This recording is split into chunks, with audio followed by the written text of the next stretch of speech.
各位朋友，解决台湾问题，和平不是目的，和平只是一个手段。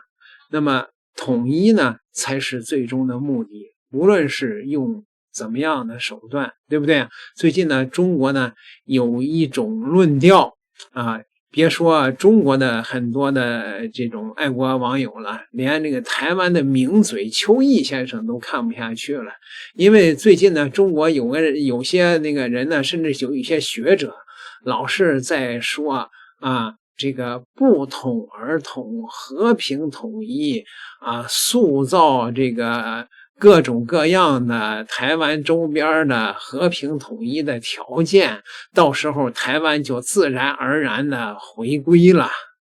邱毅先生都说这些人很天真，包括张维为啊，这种塑造和平统一的条件的这种说法，邱毅先生是这么评论的：我天一亮，就大街小巷挂满了5星红旗，就达到统一了呢？我记得黄志贤也曾经讲过，他说当天晚上一定大家都在，很多台独在秀红旗，对不对？要迎接第二天的5星红旗飘扬。很多人有这种讲法，但是这就是我们常说的，理想很丰满，现实很骨感。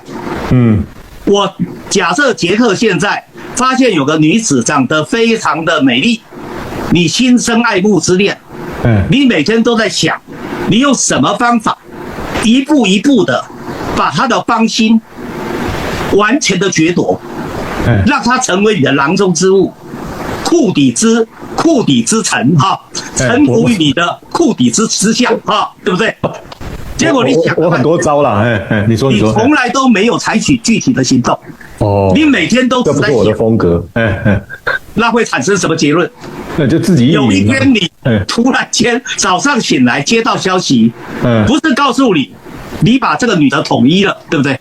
而是告诉你这个女的要嫁人了，会有新男朋友。她要嫁的人不是你杰克啊，不是啊，对啊，不是我讲的意思，你了解了吗？是啊，你每天想一想，他早就被别人给取走了，对嘛？对，所以张维为的想法太乐观，太学究化，也就是他想的太美了。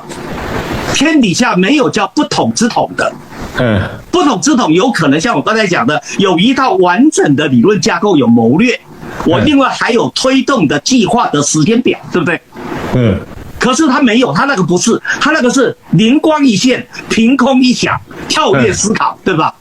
所以邱毅老师觉得张维为教的只是在意淫，就是我已经同你了，大概就这样。不要用意淫来形容啦，这太人家他就是自己想的，他没有具体的，就是说想一想，然后就这样就讲了自己开心的，但没有具体作为嘛。对了，所以这个就是有些人比较，尤其是名嘴型的教授，他只要讲一句话引起讨论，他就觉得满足了。可是这个不是为政者所需要的啊，为政者要的是有目标，有目标之前要有个想定，有想定，有目标，有计划，有步骤，有时间表嘛。你如果这些都没有，你只是想我天一亮，你等1辈子好了，你等10辈子好了。所以不统之统，不是告诉你那个不统就是躺在那里幻想着那个美丽的女子最后如何成为我的囊中之物啊。你要有具体的做法，对吧？是，我懂了。好，那既然这样，我就直接提纲外，我就直接问老师啊。那老师你觉得，因为其实我们也在做两岸的相关的这个工作嘛，也在讨论两岸的事情嘛。那我们也听过，就是也听过很多种不同的看法，对于两岸的未来，那包括这个时间的节点，大家都各有各的这个讨论。那我想就在这里想问问老师，你觉得那两岸所谓的两岸终局好了，我用两岸的这个终局 D-Day， 两岸的那个结局的那一天您觉得快吗？慢吗？大概时间点，你有没有一个预期啊？不知道老师你觉得你有这样预期吗？你来预估一下啊。这个很难预估啦，因为它是个见几率嘛，它不是一个主观几率，它是条件几率。对，也就是它是 conditional 之下，它有多少的几率嘛？你什么条件？它就会形成什么样的几率嘛？如果你很积极的照我刚才讲的去做，它的几率就高嘛。如果你什么都不做，你的几率就是0嘛，就没有嘛，就很低嘛。没有凭空而来、天外飞来的东西啦。这也就是蔡正元当时秉持的论调，只是他那时候跟张维为的争论，在网络上吵的结果，网民们各有其主，到最后就失焦了，就变成是意气之争。其实这是个很好的问题。蔡正元其实已经要针对张维为谈的这个论调，他提出了他的看法。他不是认为和平达不到统一吗？想要统一就不能用和平的手段，完全否定掉了和平统一的结果。但是我的看法就比较接近两者之间的平衡点嘛。也就是说，你要做某些事情，你确实可以达到不统之统，但是它是有条件的。也就是刚才我讲的那一条非常形象化的蟒蛇。第一个要能够计划性的捆住你，第二个要能够越捆越紧。可是如果你什么都不做，你怎么能够不战而屈人之兵呢？所以我们讲的上兵伐谋，其次伐交，再次伐兵，最下攻城。什么意思？我们为什么不直接谈武统的伐兵或者伐城？然后谈合统的伐谋呢？我们为什么中间还会有个上兵伐谋跟其次伐交呢？就是透过谋略引导之下的外交，是围点打援，对不对？让你的整个的孤立边缘化，没有人再救你了。最后你就是我的囊中物，所以最后我只需要吓你，或者连吓都不需要，你就会投降了嘛。这个叫不战而屈人之兵嘛。所以不战而屈人之兵是有条件的。我懂，我懂老师讲的意思啊，就是说，其实很多人对所谓的合统都很悲观啊，但是其实它是有一个前提条件行在那里，然后在这个情况下，其实两岸的和平统一就变得有可能了。你如果只是把这个前提条件先撇开来，光看现在，那当然觉得好像合同遥遥无期，这非打不可。但是当邱毅老师讲的这些条件当都成立了然后在这个情况下，其实很多事情也许水到渠成对不对？我这样想，而且还要推一推，你没有推，他还成不了因为有些人推，他是不会醒的，所以为什么当时先要把天津拿下来？北京、北平才可能投降啊。傅作义也在等啊。在东北的野战军、林彪的野战军，到底打天津会打多久啊？结果没有想到，好像很快1天之内，天津就打下来了。所以他知道北平绝对守不住。所以最后他决定开城门投降了。没错。所以也就是他一定有一个第一个伐谋。什么叫伐谋？就是有想定。有目标，有计划，有行动方案，有执行的时间表，这个叫伐谋嘛。第二个伐谋的结果，可能有人会来救你啊，所以我其次伐交啊，我要把你围点打援啊，让别的人都不会来救你啊，让你成为一个孤悬于西太平洋的孤岛。最后我还必得伐兵一下，对不对？来逼你，但是最糟糕的。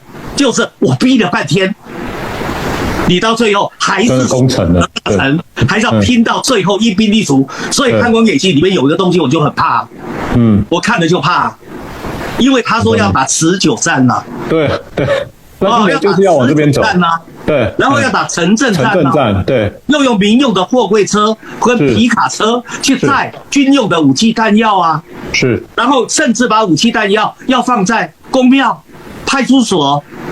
在李林里面的社区中心，我一听就紧张了，这就是要打长期消耗战的准备啊。那这个是代表他已经走到哪一个阶段了？最下攻城。到了最下攻城，台湾就要走向第二个乌克兰的命运。就变成乌克兰再版嘛。再加上乌克兰现在打到年轻人都没有了，你记不记得前段时间还有叫16岁以上的高中生要去造册，有没有？做战时动员之用，还有跑去夜店抓兵的那种，对了，那种影片都出来了。所以这些种种的做法，你不觉得让我们会有一种心惊胆跳的感觉？我们那时候我记得国民党那时候的宣传片常说大陆，解放军打的是人海战术，把人民放在前面。可是现在民进党的做法，我不知道说国民党宣传的是真还假。但是我现在看到民进党在做的就是这样啊。是没错，他要把台湾人民绑上，他准备跟大陆玩胆小鬼游戏，对的战车上面，对不对？是没错，把台湾人民作为他们要实现台独目标与大陆进行胆小鬼游戏谈判的挡箭牌，或者叫人肉盾牌。他赌大陆投鼠忌器啊，就是这样。对了，没错。所以我在担心的就是什么？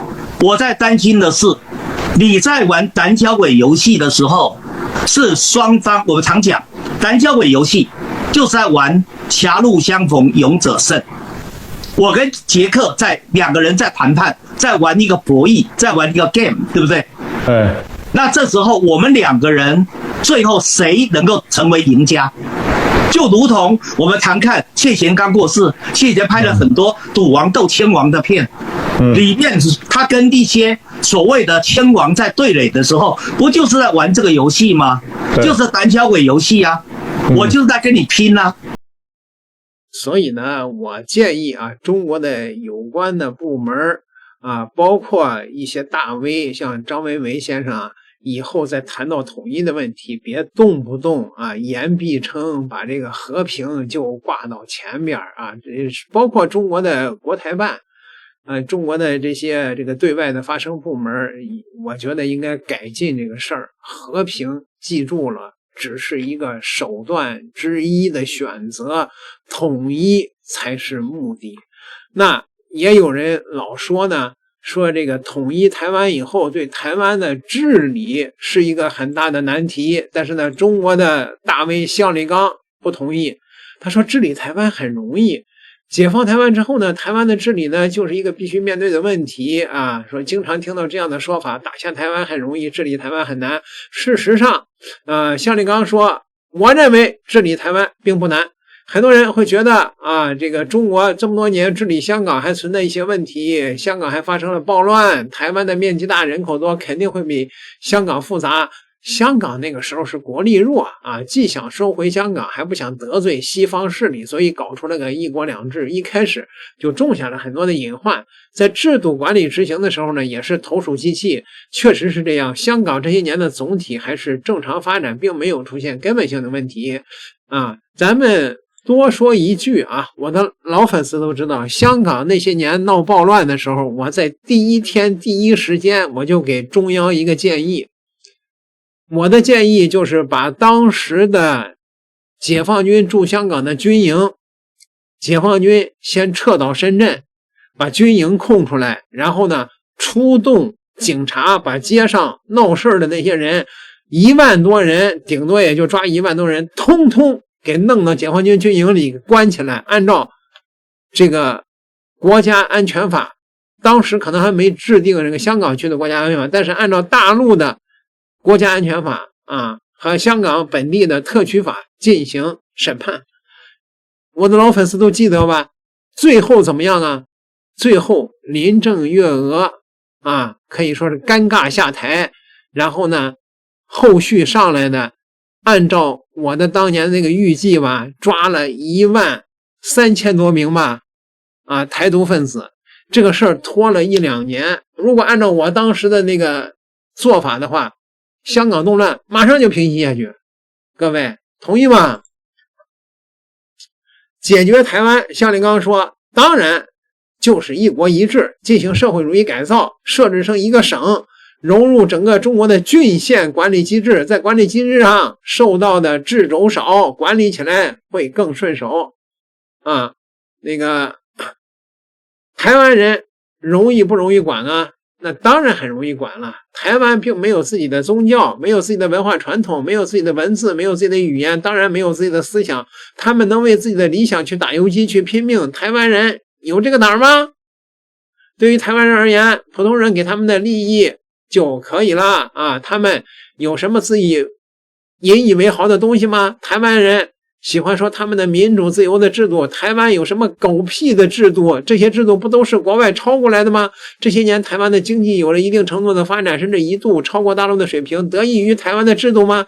台湾的经济发展都是在老蒋小蒋时候打下的基础，那个时候的制度就是中华文明的制度，中央集权郡县管理，台湾的建设和产业的积累都是小蒋手里搞下来。台湾人自从搞成所谓的民主制度，经济就一路下行。现在台湾的物价是什么物价呀？台湾的普通人过的什么日子呀？台湾人今天不过是做着春秋大梦而已。只要解放军进了台湾，台湾的普通人该怎么过日子就怎么过日子，不想要命了？有几个台湾人这么想啊？台湾那些搞政治的，谁不是墙头草啊？谁给利益就跟谁跑。郑丽文是从哪个党过来的呀？现在很多民进党已经在看风向，要向大陆靠拢，谋个一官半职难道不好吗？除了在台湾当个小官，还可以当个政协副主席。台湾一定有很多人惦记着这样的机会的。对于死硬分子，该抓的抓，该杀的杀，一般性的给出路，普通老百姓给利益，发动台湾人民及时举报，监督那些台独分子，举报的人该升官的升官，该给钱的给钱。对台湾军队进行改造，编成农垦大军，到西北种4年树。通过思想改造的可以回台湾，也可以到大陆工作，考核不通过的继续种树。这些办法进行社会主义改造，早就有充分的经验。某些台湾人幻想着台湾解放后会闹事儿，好好的日子不过，闹什么闹？大陆的10几亿人会好好的在过日子，台湾人不想好好的过日子吗？我相信台湾的人民大部分是通情达理的，只要台湾解放了，他们就会积极配合，心态平和，接受党的领导，一样的升官发财过日子，挣钱谈恋爱结婚生孩子，住上大房子。一个有悠久的历史伟大文化的国度，难道不比一个叛乱政权更令人尊重，更有成就感吗？对了，解放台湾把台湾的那些电视台广播电台都给关了，成立台湾电视台、台湾广播电台，工作人员都是国家拨款给高工资，一定会有一批年轻人发展起来。赵少康这类退休回家，台湾一定风平浪静。像李刚说，我看对于台湾的管理可以成立工作队，采取包干的方法。